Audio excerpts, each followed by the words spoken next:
Welcome to another Demarcation Media Mega Construx review. Today we're going to be looking at a classic set. This is the Arctic CTF Warthog.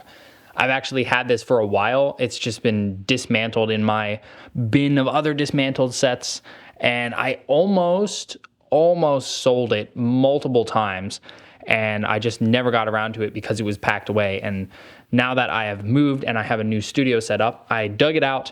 I actually built it live. So if you want to go check out the replay of that, I will put the card up in the corner so you can go and see that. Maybe I'll put it in the pinned comment as well.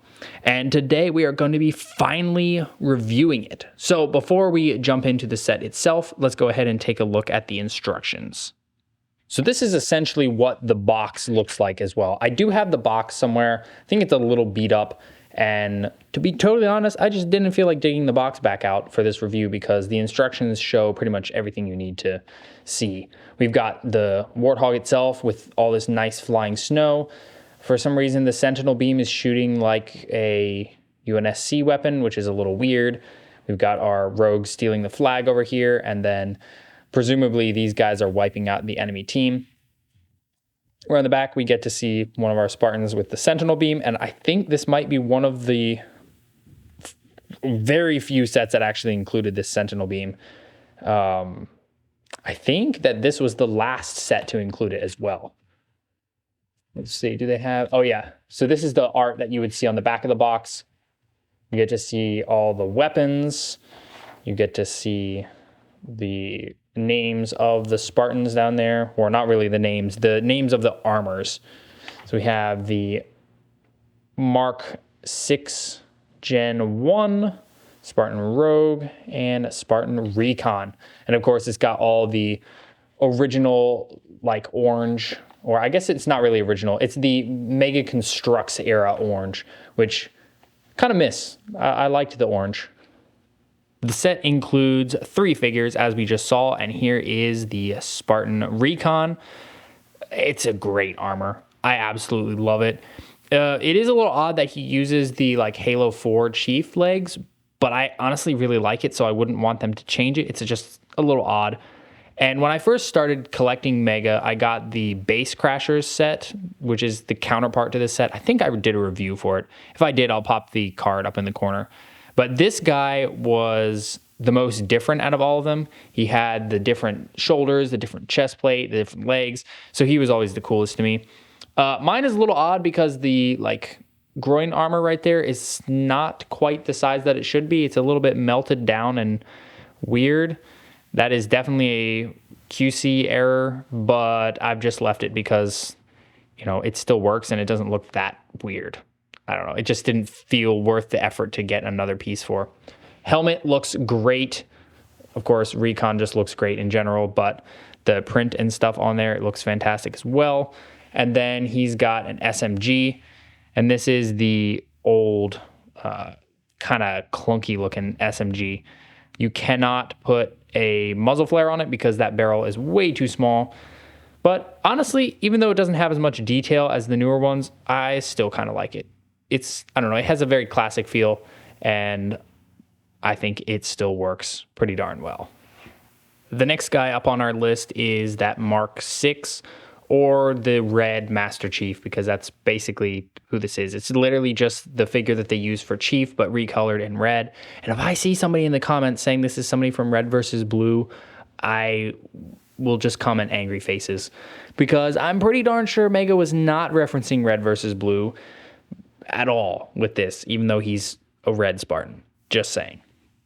Also, here you can see a little better what I was talking about with the like groin armor. He's supposed to have the same as like those are supposed to be the same, but they're not.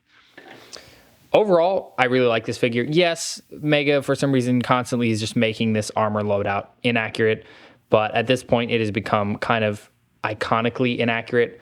The visor on this dude looks pretty nice. It's got a little bit of a ding on there, but it's not too bad. That might have been there from the moment that I got it, to be honest, which was a long time ago. I found this set in a Ross years ago for $13. And then, of course, there is that infamous Sentinel beam, which I don't know that they have the mold for anymore. There's kind of a stud on the bottom with a peg hole. And honestly, I really don't like this weapon. I know a lot of people want it to come back, but I don't like the Sentinel beam very much. I don't even really like it in game. I think it's kind of a aggravating weapon, and it's so hard to look at. It's just a collection of geometric shapes, and it's a little weird. I do appreciate that they included it. It's a nice addition, but at the same time, personally, I just don't like it. But that is purely my opinion. And I don't know, maybe it would look better actually on a Sentinel instead of in the dude's hand, because it's not really meant for somebody to hold it. But yeah, this is a very rare weapon now, and doesn't seem like Mega is going to be making any more anytime soon. A new mold for Infinite would be great. I do like the Infinite design a little bit better than this one. Our last figure is the Spartan Rogue, and this guy is really interesting, and that's mainly because of one weird quality control problem that mine has, and I don't really know if I've ever seen it with anybody else's. First of all, he's essentially the same as our previous figure, just with a different helmet. And speaking of the helmet, that's the weird thing. See those little eyeballs, those EOD looking eyeballs? Yeah, he's not supposed to have eyeballs. He's supposed to have he's supposed to have a whole visor like this guy right here. This is from the Base Crashers set, and that is what the Rogue is supposed to look like. Somehow mine ended up with perfect little EOD eyeballs. Don't really know how that happened. And if you guys have this set, I would love to hear what your Spartans look like, because that's weird. That is not at all what it's supposed to have. And this is another one of those things that I never really tried to get a replacement for, because it doesn't really look bad. It's just weird. And it makes him look a bit more unique. It almost, like I said, looks like a red EOD, because that's 100% EOD eyeballs, not Rogue eyeballs, Rogue visor. He comes with a shotgun. This is the kind of skinny variant that does not actually have a handle there. Like, you can't actually make the figure hold that pump section. So that's a little bit meh. I don't love the super thin one, but it is nice to get a shotgun. And also the red on all of these figures just is great. I love the speckling on it. I love how bright it is. And the fact that it is speckled makes the brightness less toyish. And overall, looks really good. Just, I don't really know what's happening with that head. You get a handful of side builds with the set, one of which is this little pile of snow with a crate that has a lot of grenades, some magnums.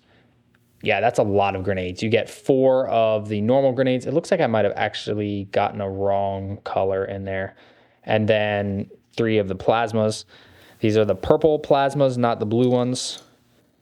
And then the magnums are there as well. Put that all back in. I really like this. It's super simple, but I like how they just built up the piled snow a little bit. Looks like the drifts kind of blew against the crate. That's really nice. You can set this off to the side in any diorama. It looks fantastic. And then we have the blue flag holder. Single-sided flag, but we have the UNSC symbol in gold. You can just pop it out when you want to go capture it, and you can put in the red flag if you have the Base Crashers set. There's some snow piled on the little struts there, and it's a great way to set up a little base, have the flag there. And then, of course, you get some stands. Each figure gets its own white stand, and that's a very nice little bundle of extras. And of course, it would not be the Arctic Warthog set without the Warthog itself. And honestly, this is a pretty great Warthog.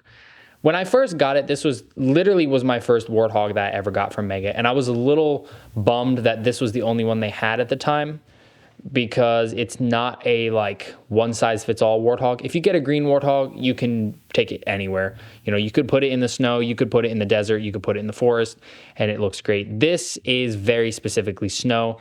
And at the time I was like, it's cool, but it's not the green iconic Warthog. That's one of the reasons why I was thinking about selling it originally. But I'm really glad that I kept it because this is a super slick hog for a handful of reasons. First of all, look at that windshield. That windshield is printed with a snowy like gradient. He's been driving hard and you can actually feel the print, like it's a bit raised, which is really nice. The front printing is great. All the angles have the black lines. We've got this little black vent, which is both three-dimensional and printed, which is great. This, I believe this Warthog shares an exact design with the Warthog Run Warthog, which I don't remember what year that was, but this came out before that. Inside we have, let's see, can I get some light in there? Yeah, inside we've got the little shifter and the speedometer. There's a steering wheel and there's a little like heads up display hanging down, which is super cool. I love that. On the back, we have some printed like rear lights, got the little antenna, of course, the gun.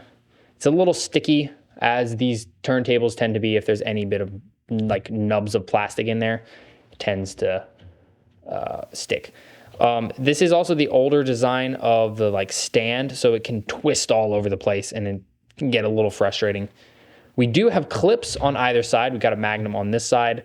That's super nice. We don't often get the clips on the Warthogs anymore to hold extra weapons, so getting that is super cool. And the thing that sticks out to me most, or I guess the two things. The first thing that sticks out to me is the fact that the tires have a white like brushing over them. So it's like, oh yeah, it definitely has been driving through the snow. The snow is sticking. That's super cool. Oh, it does have working suspension, but it's not very, what's the word? It doesn't do much. It works the opposite direction. Instead of keeping the hog up, the wheels drop when you lift it. And it's kind of cool, like when you're driving it around, to have the wheels bobbling all over the place, but it doesn't work the same way that the newer suspensions do. And it's literally just because there's a rubber tube in there, and that just gets stretched out over time. So it just doesn't work as well.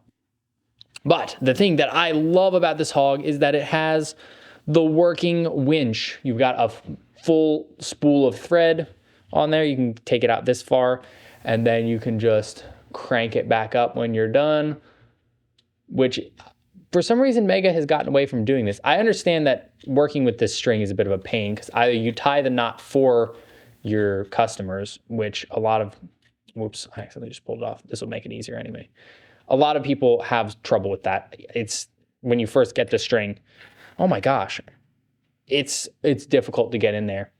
But yeah, I don't know. I was disappointed that they stopped doing this. I liked this feature. It made the hog feel more authentic. Maybe it was just, you know, they felt like it was too fragile, perhaps, something like that. I don't know. I don't really know the decision making behind it. I won't pretend that I understand that, but I do wish that we still got it because it was a really fun little feature, in my opinion. It just made it all feel, I don't know, just better. Well, there you have it. That is the Arctic CTF Warthog. And I gotta say, this is probably the singular most unique Warthog that Mega has ever made. And that's a pretty big claim because Mega has made a lot, but none of them stick out quite the way this one does. The pure white color scheme, the fact that the windshield has all that print all over it, and the tires have all that extra paintwork all over it, it just sticks out. If you put this on a shelf with all the other Warthogs, it's gonna stick out. I feel like it's gonna stick out even above the old Arctic Warthog because there was an old articulation one. I think this one will stick out above that one even. So I really like this set. I'm actually really glad that I didn't sell it. It looks fantastic. It's a little hard for me to take photos of because I have to do the whole snow setup, but it is really cool. I love the figures. I love the red color. And the fact that they made this tie exactly with the CTF Base Crashers set was a super cool idea because if you wanted the red team's flag, you had to buy the blue set. And if you want the blue flag, you had to buy the red set. That's pretty cool. I think that is a great idea. And I think that Mega should continue doing stuff like that. That was just very clever on their part. The extra little terrain with the box of tons of extra stuff is fantastic. And honestly, looking at this makes me wish we get, or we got, or maybe we could get in the future, a Warthog that looks like this, with this splattering on the windshield and the tires, but flood. Can you imagine that? Like brown tires from the flood and like the splatter of the flood stuff on the front. That would be super cool. I don't know if Mega would do that. It's been a while since they did anything like this with the painted tires. But overall, I think this is definitely a classic. The Warthog looks great. The figures look great. And it's overall, like, I don't really have that many complaints aside from the weird quality control stuff, which for this guy, I think that's interesting. He literally has EOD eyes. I almost said Recruit. The Recon's groin armor, that's weird. And some of them do have the, the whole thing of like the hand not wanting to fully hold the weapon, but that's just really common with Mega. Now, the big downside, of course, and that this is kind of the point where we always get to with these older sets, is the fact that this is ridiculously expensive online now. It's like 60 some odd dollars, maybe more. That's rough, especially when this was 30 originally, and then Ross had it for a long time for like 13. Yeah, that's rough. If you already got this, that's fantastic. If you are looking to get it, I would say keep your eyes out for the separate bits, like get the figures separate and then get the Hog, because you can find the Hog by itself sometimes for cheaper, and then assemble the set that way instead of going on eBay and paying like $60, $70, $80 for this set, because it's cool, but it is not worth that much money. Thanks so much for watching. If you enjoyed this video, please leave a like and consider subscribing, and I'll see you next time.